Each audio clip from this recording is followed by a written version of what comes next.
Sur cette dernière semaine, l'SP500 a gagné plus de 5% et les Nasdaq plus de 8%. Ça, c'est une rentabilité énorme juste sur quelques jours de cotation. Pour gagner 2% sur les livrets A, il faut un an d'investissement. Et en bourse, sur quelques jours, elle a fait déjà plus de 5%. Si on jette un œil sur les meilleurs jours de la bourse sur les 20 dernières années, vous allez remarquer qu'on commence avec une rentabilité de 11% sur une seule journée en 2008. Et en 10e place, on a une rentabilité de 6,3% aussi en 2008. Si vous remarquez dans ces top 10, les principales hausses dans une seule journée sont toujours réalisées sur des périodes compliquées de marché, toujours pendant les crises ou sur les moments de récupération des crises. C'est pour ça que j'ai dit toujours, les crises, ce sont des opportunités. Mais avant de vous expliquer pourquoi la bourse elle a fait plus 4, plus 5, plus 8% sur les dernières journées, je me présente, je m'appelle Michael Ravaneda et ça c'est la chaîne Club des Valeurs. Je suis ingénieur, analyste financier et sur cette chaîne, vous allez trouver plus de 180 vidéos par rapport aux investissements des long terme. Si votre objectif c'est d'arriver à la liberté financière ou juste avoir une retraite tranquille, ça c'est la chaîne faite pour vous. Likez pas encore la vidéo, arrivez à la fin et si vous avez appris quelque chose, là vous allez liker la vidéo et partager avec vos amis. Cette publication que je vais vous montrer maintenant, ça date d'avant-hier, le 10 novembre, et l'inflation américaine ralentit. Donc c'est la première fois depuis qu'on a commencé la hausse de l'inflation que le gouvernement américain a déclaré que l'inflation est vraiment en baisse par rapport aux résultats précédents. Et les résultats d'inflation touchent énormément la bourse. L'inflation, c'est un sujet intéressant, mais qui touche beaucoup la poche des particuliers, comme par exemple la consommation cyclique et aussi l'immobilier. Normalement, les taux d'emprunt sont liés à l'inflation. Si l'inflation diminue, normalement, la tendance des moyens termes des crédits, c'est de diminuer les taux d'intérêt. Et donc, si ça diminue les taux d'intérêt, il y a plus de gens qui seront intéressés à prendre un crédit pour acheter des biens immobiliers. La même chose pour acheter une voiture et pour des biens de consommation. Donc, dès que l'inflation diminue, il y a quelques secteurs qui vont prendre de la valeur dans la bourse parce qu'ils sont bénéficiés par la macroéconomie. Sur ces graphiques qui sont sur votre écran maintenant, j'ai comparé quelques sociétés américaines qui travaillent sur le secteur immobilier. Two Brothers, Green Brick, Emir Homes et Dr. Horton. Toutes des excellentes sociétés immobilières aux États-Unis. Remarquez que sur les derniers mois, Two Brothers a fait plus 9%, Green Brick 7%, Emir Homes 14% et Dr. Horton 22%. Mais cette hausse rapide vient des derniers jours de cotation quand le gouvernement américain a annoncé la baisse de l'inflation. Regardez également les secteurs de consommation comme Williams-Sonoma qui va vendre des produits pour la maison, Best Buy, Target Corporation, Home Depot, des sociétés géantes des États-Unis. Vous avez des hausses de 9%, 17%, 12% et 12%. Comme vous avez déjà vu au début de la vidéo, les Nasdaq a pris 8%, l'SP500 5% sur la dernière semaine.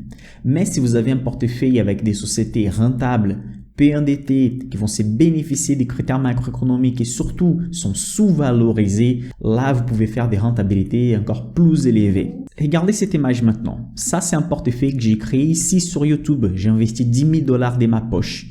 Et regardez ce que c'est arrivé avec ces portefeuilles seulement jeudi sur une journée de négociation. Vous avez des actions de portefeuille qui ont fait 11%, 14%, 10%, 12%, 6%, 11%. Une autre société elle n'a pas réagi. Une autre fait 11, 11, 10, 6 et 7. Une hausse beaucoup plus élevée que celle de marché, justement parce que j'ai choisi des sociétés qui sont plus rentables, peu endettées, qui sont dans une stratégie small cap avec des petites sociétés qui ont plus de potentiel et donc l'effet d'acheter des sociétés sous-valorisées, ça fait surperformer les marchés sur les longs termes, surtout avec des sociétés de qualité. Bon, si on fait un parallèle avec le monde de l'immobilier, imaginez que vous achetez simplement un bon appartement. Il est un peu sous-coté, il est un peu moins cher que la moyenne dans la région. Dès qu'il y aura la construction d'un métro à côté, d'un supermarché, la région va se valoriser. Les biens immobiliers qui sont déjà chers, ils vont devenir un petit peu plus chers. Mais ceux qui étaient sous-valorisés vont exploser des valeurs parce qu'ils vont récupérer la valeur qu'ils avaient avant plus la hausse du marché. Dans la bourse, c'est la même chose. Les bonnes sociétés vont avoir une récupération beaucoup plus rapide et vont être plus rentables sur les longs termes. Et j'ai montré ici la rentabilité de ces portefeuilles que j'ai créés sur YouTube depuis mars. Ici, vous pouvez remarquer donc l'actualisation. Ces pics sur la dernière cotation, c'est la hausse extraordinaire qu'on a fait sur la dernière semaine. Actuellement, notre portefeuille, il bat les Nasdaq par 24%, il bat l'SP500 par 16%, il bat les Russell 2000 par 14%. Ça, c'est la rentabilité alpha, ce qu'on a fait de plus par rapport aux marchés. Vous pouvez remarquer que pendant les périodes de baisse, on baisse moins et pendant les périodes de hausse, on va monter plus rapidement que les marchés. Je profite de ce sujet pour vous dire que les portes de l'Insider, ma formation, sont ouvertes et les places sont limitées. Si vous voulez avoir accès à ces portefeuilles, à ma stratégie, surtout ces portefeuilles que j'ai fait des achats réguliers avec mon argent devant tout le monde. Si vous voulez une formation de A à Z, la seule formation que vous avez besoin, la seule qui fournit les outils nécessaires pour investir pour le reste de la vie, je vais laisser ci-dessous la vidéo les liens, vous pouvez cliquer, vous allez voir les détails de la formation. Profitez parce que les places sont disponibles jusqu'à mardi ou l'épuisement des places. Et l'année prochaine, on aura une augmentation. Et si vous regardez vraiment tout ce qui possède dans la formation et ce que vous pouvez gagner avec, vous allez comprendre comment c'est vraiment pas cher. Bon, petit moment publicité terminé. Maintenant, je vais vous montrer ce qui arrive avec les gens qui essayent de timer les marchés, faire le timing. Par exemple, quand les marchés commencent à baisser, il y a des gens qui souhaitent quitter les marchés pour revenir après. Mais Michael, qu'est-ce qui arrive si on évite les pires journées de marché aussi? Ça, c'est une excellente question et ça a été déjà étudié. Ici, vous voyez un graphique qui montre la bourse entre 1990 et 2018. Vous voyez ici la courbe de quelqu'un qui était investi tous les temps, donc c'est un graphique simple de l'S&P 500. En rouge, vous avez la personne qui a raté les 25 meilleures journées de négociation pendant cette période d'investissement. En gris, vous avez la personne qui a raté les 25 pires jours de négociation, mais aussi elle a raté les 25 meilleurs jours de négociation. Remarquez que si la personne elle est capable de deviner quels seront les 25 pires jours de la bourse, si elle reste dehors, elle va faire plus que quelqu'un qui était 100% investi. Mais c'est exactement sur cet argument qu'habitent les problèmes. Comment savoir quels sont les meilleurs jours de la bourse? Comment savoir quelles seront les pires journées de la bourse? Est-ce que les meilleurs investisseurs du monde quittent la bourse pendant les moments de baisse? Est-ce qu'ils arrivent à deviner quelle est vraiment la meilleure journée pour revenir sur les marchés? La réponse est non, parce que personne ne peut deviner les futurs. Donc, qu'est-ce qu'on peut apprendre avec ces graphiques? On peut apprendre avec ces graphiques que le simple fait de rester investi pendant toute la période est la manière la plus rentable. Parce qu'on ne peut pas deviner les meilleurs jours, donc le mieux à faire c'est de rester dans les marchés. Et on ne peut pas deviner les pires jours de marché quand ça va baisser. Donc on doit utiliser ces baisses justement pour renforcer et acheter des bons actifs pour profiter de la hausse qui va arriver ensuite.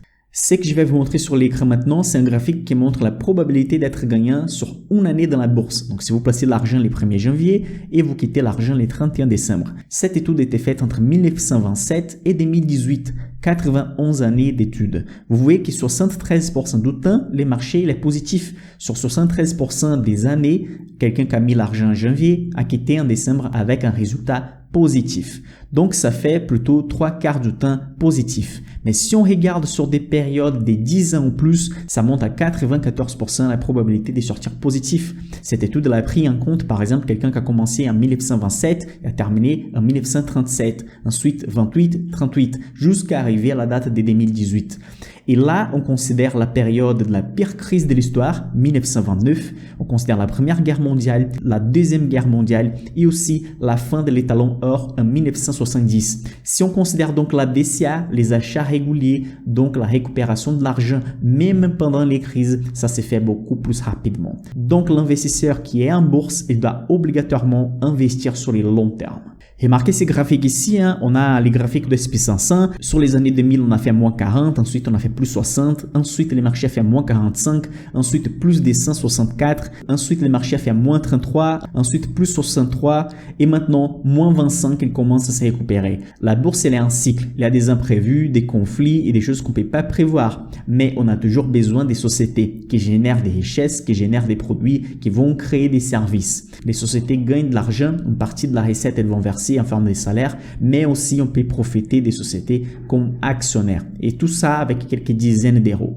Remarquez ces graphiques que sur des périodes de long terme, on est largement positif. Et même avec cette montagne russe des crises et moments haussiers, la rentabilité historique était de 7,2% par an. C'est qui est capable de multiplier votre argent par 2 sur 10 ans et par 4 sur une période de 20 ans d'investissement. Donc n'oubliez pas, investissez sur les longs termes, n'essayez pas de timer le marché, restez tout le temps investi et profitez des crises. N'oubliez pas de liker la vidéo si vous avez appris quelque chose et de faire partie de l'Insider, la formation la plus complète qui existe sur les marchés français. Je vous attends sur la prochaine vidéo.